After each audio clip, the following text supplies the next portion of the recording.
Hi there everybody and welcome to week 30 of the live stream Guitar Quest lessons.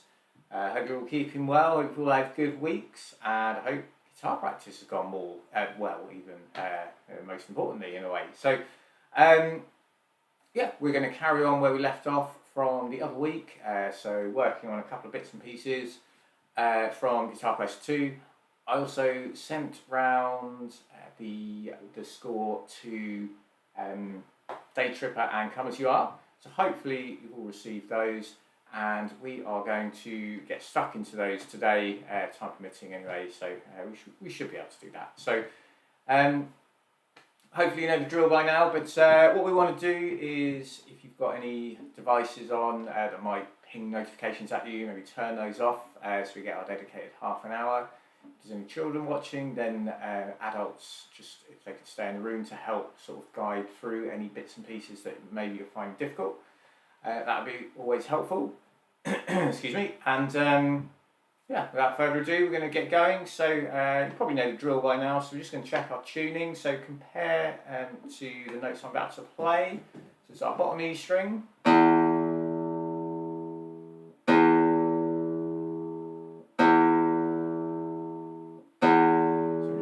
Adjust the peg until it sounds the same. So onto the A.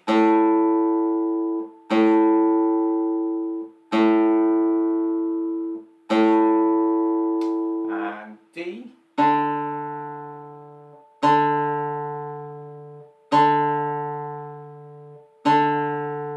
then onto G.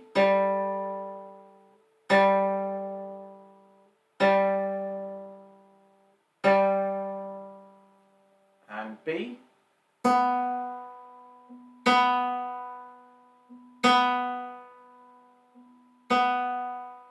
And finally our top E.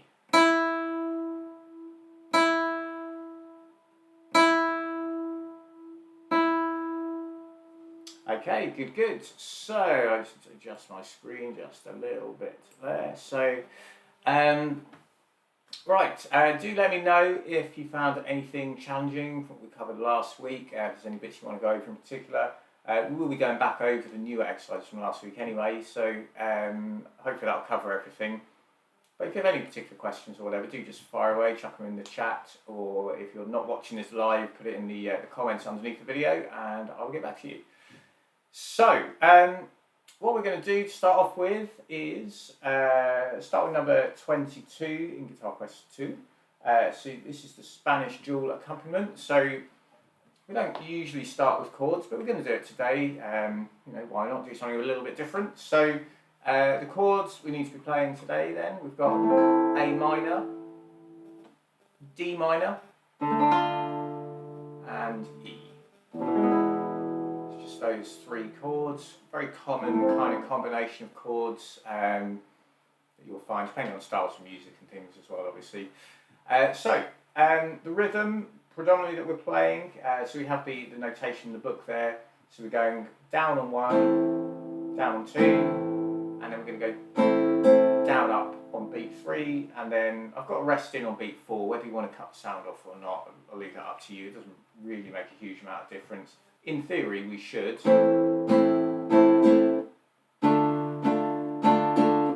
that kind of thing. If you want to cut the sound off, just all you've got to do is mute the strings, like whether you do it with your right hand like that or maybe something like that. It doesn't really matter as long as you cut the sound off, if that's what you want to do.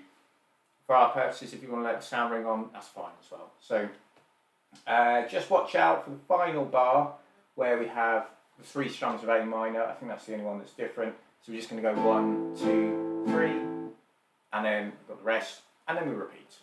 So we get stuck into that. Remember, in terms of strumming, if you're playing fingerstyle, there's not necessarily a right or wrong way to do it. You'll see people strum like that, where they hold their index finger and thumb together, almost like they're holding a plectrum or a pick.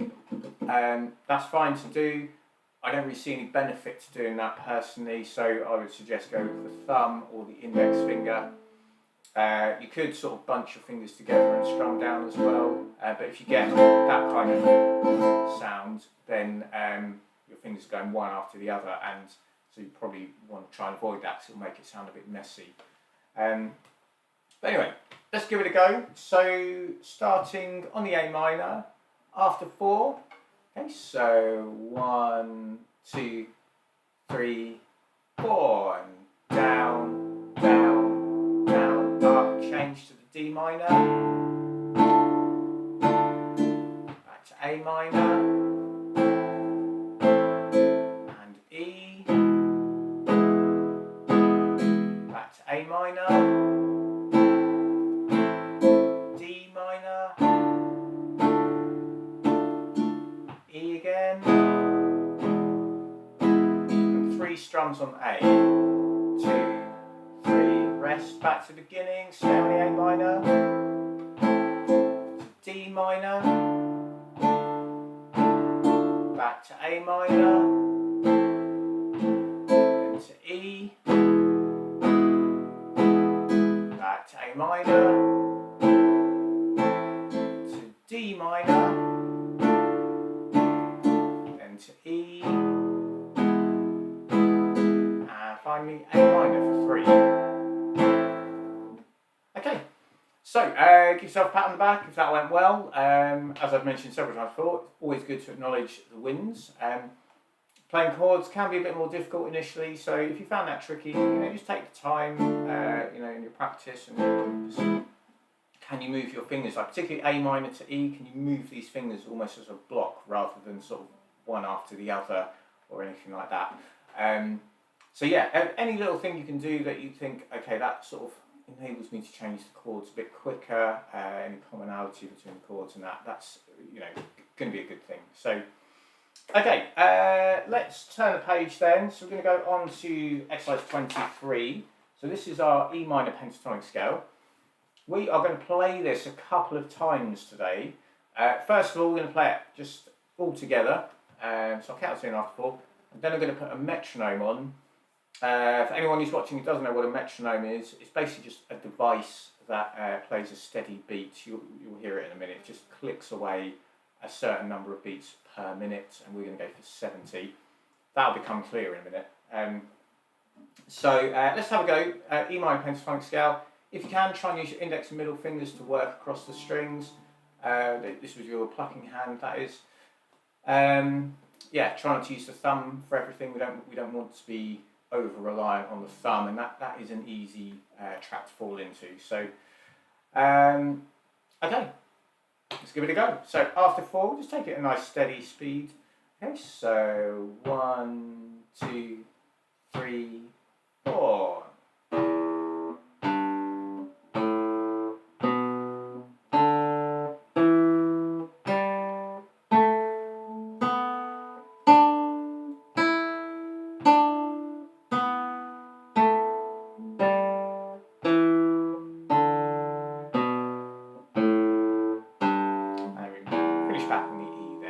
So, hopefully that was okay. These are all notes that we've learned over the course of the Guitar Quest lessons and that. So, any that you're looking at there thinking, oh, what is it? Just refer back to, well, if it's the higher, anything on the top 3 strings, Guitar Quest 1, anything on the lower 3 strings, Guitar Quest 2. Remember, the lower strings are the ones closest to your face, so a lot of guitar can feel a little bit upside down at times, but these are the lower strings because of the lower pitch. These are the higher strings because of the higher pitch. So it does make sense, I think, but it's not always instinctive, I think, when you start. So, I'm just going to pop a metronome on here. Hopefully you can hear that. That's 70 beats a minute, just clicking away in the background there. I'll count us in. Basically, every click we hear, we want to be playing one of the notes from the scale. So, steady ourselves and let's have a go. So after 4, so 1, 2, 3, 4.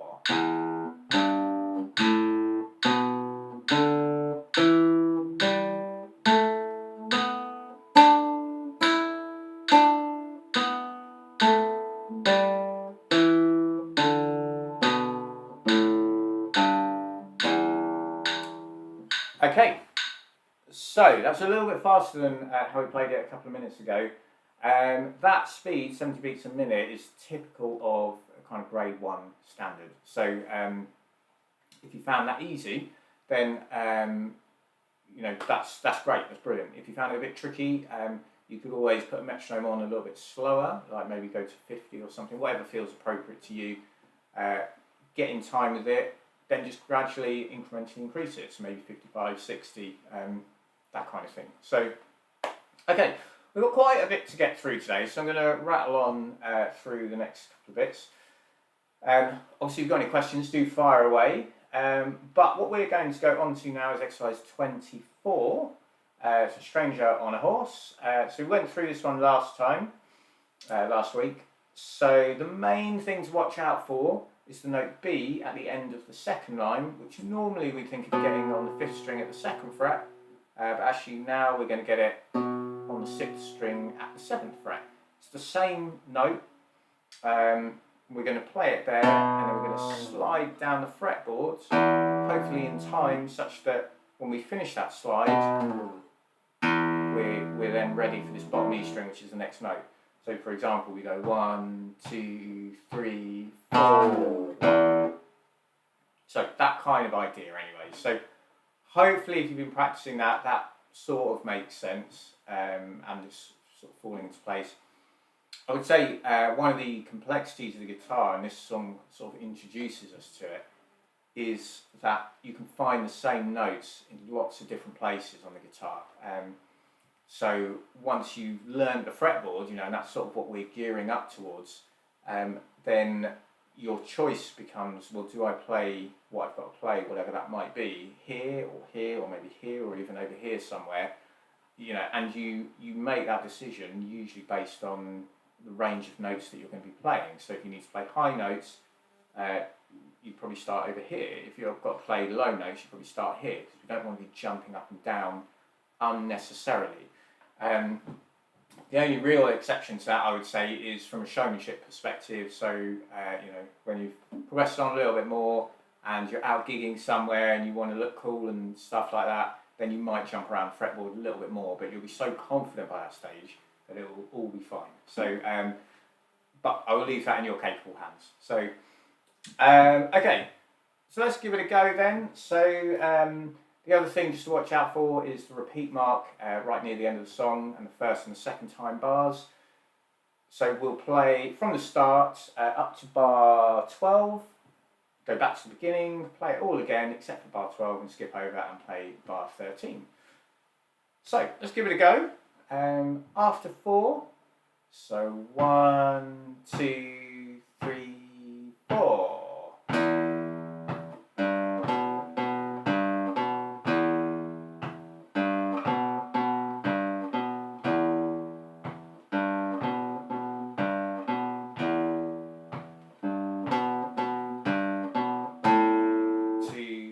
3, 4, getting ready for the 7th fret, 3, 4.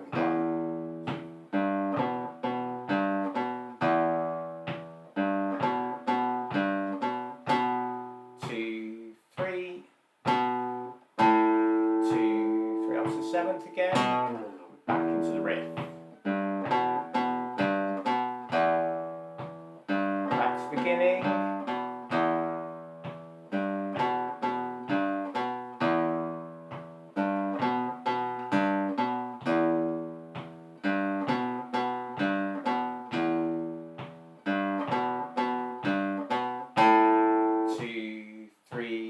Up to the 7th fret, 2, 3, 4, and back into the riff.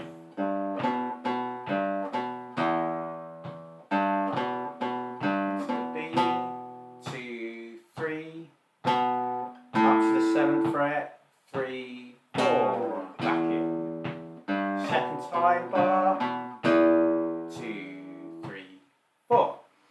Okay, cool. So hopefully that made sense. I think that's more or less the speed of the backing track that I was playing. Obviously, if you found that difficult, you can go on to the backing track on my YouTube channel on the playlist. If you go onto my YouTube homepage and search that up, you can also slow it down. You've probably done that on other videos.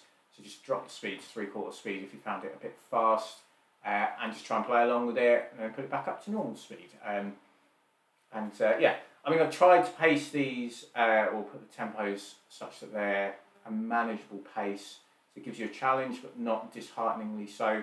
But obviously, it'd be good to get your feedback on it. So if you think, oh, that one was just way too fast, let me know and try and sort that out somehow. Or if you think, it's difficult, but I think I can get there. That's kind of the sweet spot, really. That's what I'm aiming for. So yeah, hopefully that's where we're at. So we are going to go on to number 25 next. So this is where we've got some sharps going on. So remember, a sharp is 1 fret higher than the normal note. We talked a fair bit about this last week. So for example, if we're going to play the note F, I should probably come a little bit closer to fret while there actually. An F sharp is 1 fret higher. Or if we're going to play G, then G sharp is 1 fret higher than that. So a sharp is always just 1 fret above the normal note or the natural note. The ones that you might find tricky would be the open strings, but the logic still applies. So if you've got a G, G sharp is at the first fret, or the open D, D sharp, first fret, that kind of thing. So it's all quite logical. It's just, it takes a bit of getting used to. So number 25, we've got an F sharp in there. We've also got some F naturals. So there's lots of things to kind of just watch out for. At the last note of the first line, we've got the natural symbol. So in that last bar, we start on the G, then we've got an F sharp, then F natural. So we'll come back to that. If we didn't have the natural sign, it would mean that the sharp would carry on to the end of the bar. So it would be, we'd have 2 F sharps, but we've got the natural sign, so we end up back on the F. So let's give it a go. We've got the first and second time bars to watch out for. It's a fairly short tune. We'll give it a go, see how you get on. Again, any comments, let me know. We'll go a little bit slower, I think, on this one. So after 4, starting on the E. Okay, so 1, 2, 3, 4. Then F natural, F sharp, and again, and G. Hold it, and then 2 Gs, F sharp, so F natural, and back to E. Can we go again, but I'm not going to say anything.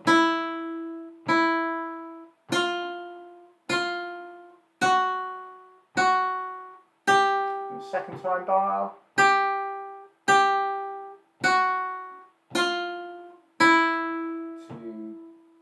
and rest. So, hopefully that made sense. Again, give yourself a pat on the back if it did. These are all good things. One other thing I forgot to mention actually, probably more relevant to number 24. So, because number 24 we were playing with our thumb a lot, what do you do with your other fingers? Different people do slightly different things. My recommendation would be to rest fingers 1, 2 and 3 on the strings. When you've played a lot, especially a lot of fingerstyle, you'll probably rest them on strings 1, 2 and 3. So your index finger on string 3, middle on string 2 and your ring finger on string 1. Your pinky, therefore, is sort of free. You can see mine sort of wandering around. Try not to rest it down. So try not to rest it down like that, because it's going to sort of hamper your movement a little bit. So just try and allow it to hover. I think typically my hand ends up in that kind of shape, so it's not sort of stretched out, it's sort of just in line with what everything else is doing. So, so yeah, that's just a little thing that's worth being aware of as much as anything. So, good, okay, so we are going to move on then to one of the new tunes which I sent round. You should have had an email about this. So I think what we'll do is start with Come As You Are by Nirvana. So obviously for a certain age of person this is going to be a pretty familiar song, so probably anyone around my age in fact is going to know this pretty well. So there's a few things we want to watch out for within it. Hopefully, I sent the email which would have had the score, so if you can get it for any reason, do let me know. but I'm going to work on the assumption that you have got it. So, if I bring the music up onto the screen to start off with, so we're over here. So we've got to just change that. So we've got a few rests at the beginning. So min rest there, 1, 2. That little symbol there we haven't covered yet. That is later in Guitar Quest 2, but that's a half beat rest. So basically 1, 2, the first half of beat 3, and then we come in on that bottom E there, and we're going to go and 4 and. We've got a sharp sign next to our F. So our F that was 6th string 1st fret becomes the 2nd fret.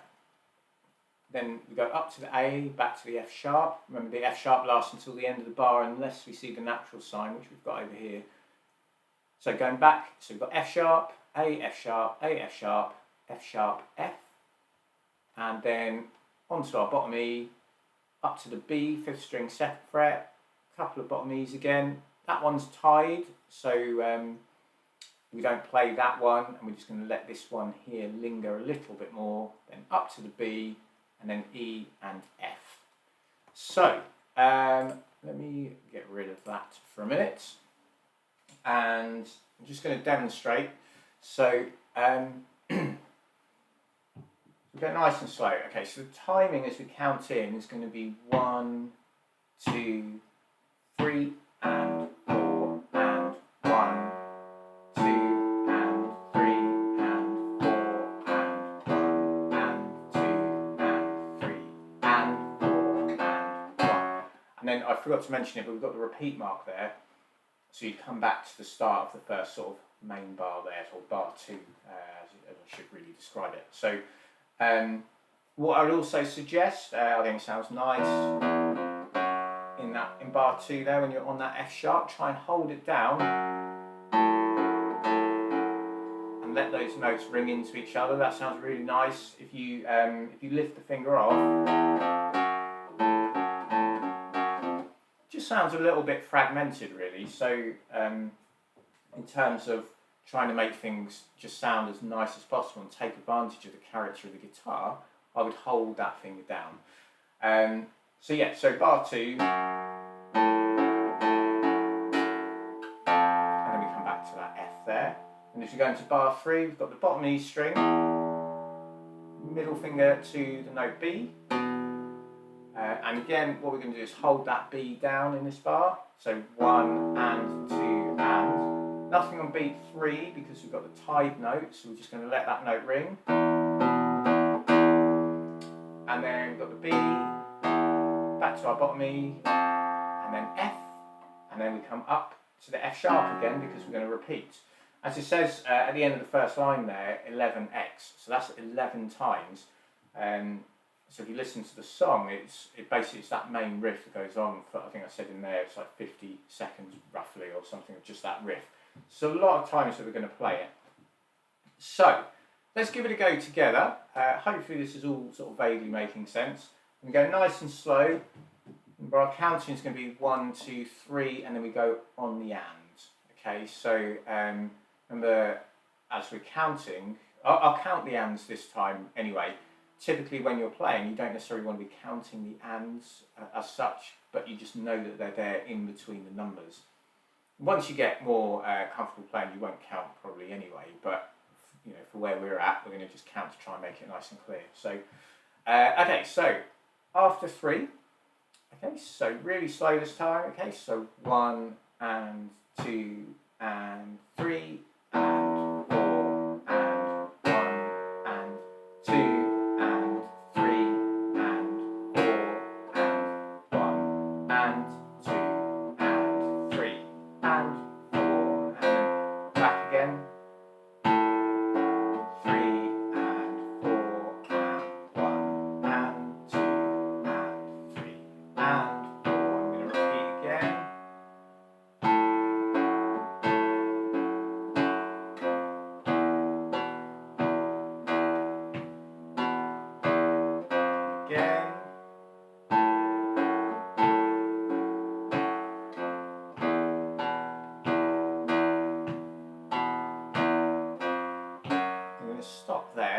So hopefully that kind of made sense. It is a little bit fiddly to begin with, so don't worry if that was feeling like, whoa, what's going on here kind of thing. It just takes a bit of time. So as long as the core idea makes sense, then hopefully you should be able to, kind of bring it all together with just a bit of practice, And on the practice note, remember, ideally half an hour every day, but more realistically, perhaps 4 or 5 times a week or something like that, and whatever time you can put into it. It's the key is regular practice for shorter periods. So, for example, half an hour every day is far better than a 3-hour session once a week, because it's that sort of reinforcement kind of thing. So, okay, so we're going to have a look at the second line now. So we'll just bring the music up onto the screen again. Just double check you can see that. Yes. Okay. So this bar 4 here is the same riff.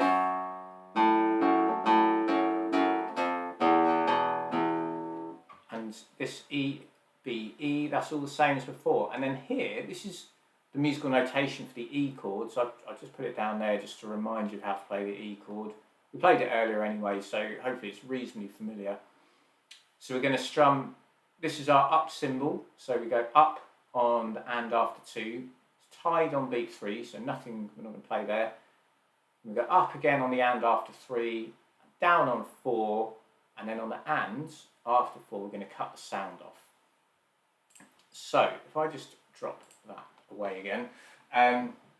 Okay, so let me just demonstrate. I go nice and slow. So question, is it okay to pick with the 3rd finger on the right hand? The 3rd finger, so if you mean the ring finger as in, i.e. next to the pink, not sure that was making any sense. So if you're thinking that one, that would be okay in theory, I suppose, but more like you play with the thumb. So just a thing to remember as well with, just make sure I've read that right. Sorry, 1st finger. Okay, 1st finger. So the one next to the thumb. You could. Yeah, you could do that. If you're going to use fingers, I'd try and alternate the fingers. Honestly, if I was playing it, I'd go with the thumb every time.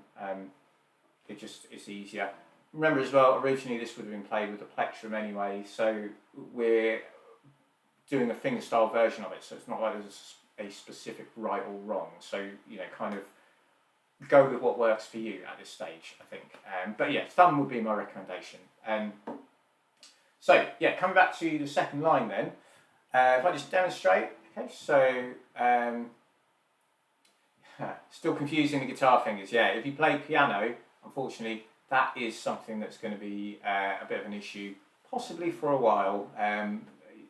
Depends, everyone's different, but I have taught people before who play piano, and it can remain confusing for quite some time. So, but I'm sure you'll all be fine with it. So, okay, so the second line then. So here we go. So 3 and 4 and 1 and 2 and 3 and 4 and 1 and 2 and 3 and 4. So we drop into that E chord. So when you play that final bar there, if you hold your middle finger down on the B, then that's already one finger down for the E chord. So you can then drop these other fingers into place, hopefully without lifting this one off, and that should, in theory, make the change easier. So what you ideally do in that final bar, so notice I didn't exaggerate the movement of these fingers here, never have them quite out like that. But they're just going to drop in as we need them.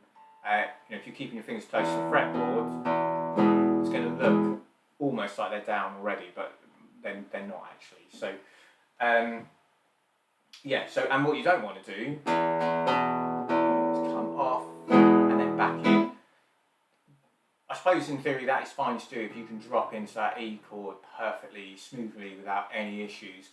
But this is a sort of a beginner's guitar course, so typically when people have a go at this kind of thing, dropping into the E chord in the middle of a tune like that is not something that's really easy. So, so yeah, just sort of work with what works best for you. But again, my absolute recommendation would be hold that middle finger down on the B, and then drop those fingers down, and then do up, down. And again, in terms of strumming, you can go up with the thumb if you want, or you can go up with the finger. It doesn't really matter. Again, as you progress, you know, when you go up with the thumb, for example, you're going to strike with the nail, which is going to give you a sort of a brighter tone than compared to the index finger, for example, which is the pad of the finger, so that's going to be a little bit softer, and vice versa. So, you know, these are all things that you can sort of explore yourself as you're playing. But yeah, so, as I mentioned before, it's all played with the plectrum initially, so what we're doing is our own version, effectively. But anyway, we're pretty much out of time, but what I'd like to do is just attempt to play that together. We're going to go nice and slowly. We're not going to play the first, bars 2 and 3 11 times. Let's do it 3 times and then go on to the second line. So it'll feel like we're playing the riff 4 times, but on the 4th time we're dropping into that E chord. So, let's give it a go. Good luck everyone. Possibly the most challenging thing I think we played on any of these lessons so far. So yeah, let me know how you get on. But here we go. So on the and after 3. Okay, so 1 and 2 and 3 and 4.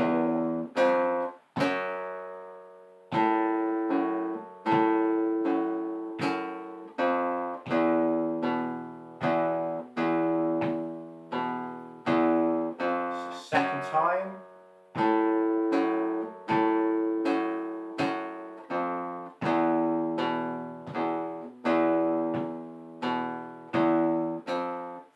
Time.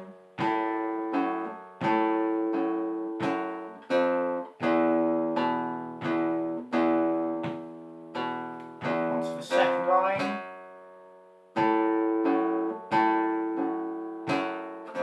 Into the E chords. And that's where we finish. And then the song goes off somewhere else after that. So, good stuff. Okay, hopefully that made sense. As I mentioned before, do feel free to drop a comment in the chat, or if you're watching this video later, put it in the comment section underneath the video and I will do my best to get back to you. Obviously I sent around during the week Day Tripper by the Beatles, which I had hoped to get onto today, but clearly I'd completely underestimated the amount of time I was going to spend on this. So we'll get onto Day Tripper next week. I should mention as well, next week is sort of the last one before half term. So in the UK, or around where I am anyway, it's half term the week after next. So we'll take a week off then, give everyone a chance to catch their breath, recap a few bits and pieces. So yeah, so we'll do the lesson next week. So that's Thursday the 24th, usual time. We'll go back over this and try and get stuck into Day Tripper as well. Other than that, so things, the other thing I would just suggest perhaps as a bit of a warm-up is to do exercise 24 from the book, so we don't want to kind of neglect or forget about any of that as well. And yeah, so then come as you are, exercise 24 is the warm-up. As I mentioned earlier, try and practice every day if possible, but if not, 3, 4, 5 times a week, something like that, 15, 20 minutes. Any practice is better than no practice though, so that's always a good thing.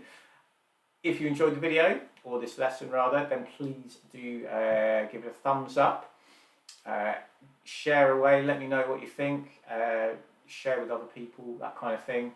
And we'll pick things up again next Thursday. So usual time, 6:15 UK time or 10:15 Pacific time. Yeah, very best of luck with the practice. Hope you all have a wonderful week and I will see you soon. Okay, take care then everyone. Bye bye.